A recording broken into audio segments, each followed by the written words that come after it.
Let's use someplace in the Caribbean, because we're all thinking about sunshine. So let's use Guyana. Oil and gas is big in Guyana right now. There's been a huge find, and that's creating a lot of trickle-down effects for the economy, and it's going to get even bigger. So it's, even if you're not in the oil and gas industry, there may be some opportunities there for you, perhaps.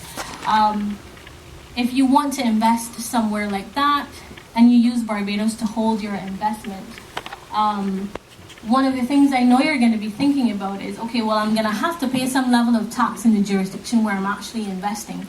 Well, what I want to do is minimize the leakage of tax when my return is on its way back to me.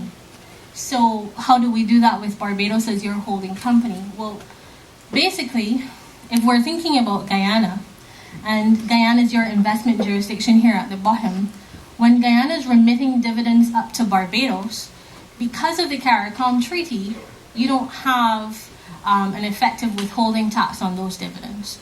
So you've potentially paid the corporation tax in Guyana, yes, and that's usually inescapable. You'll have to pay tax where you're operating. But the dividends coming out under the CARICOM Treaty, they're at zero. So you have no leakage of tax between Guyana and Barbados.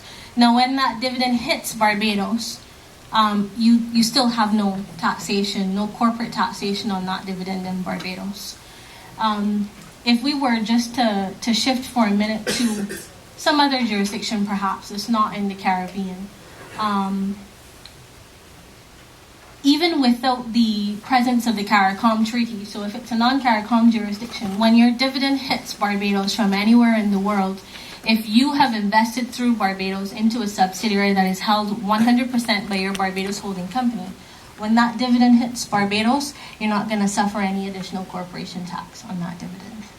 So that's, of course, excellent. You've gotten it that far, and there's minimal tax leakage at this point. So then we're thinking about getting your return right back up to you now. And of course, when that dividend is coming out of Barbados and onto you, again, there is no withholding tax. So you've essentially received your return without all the leakage along the way in respect of taxes.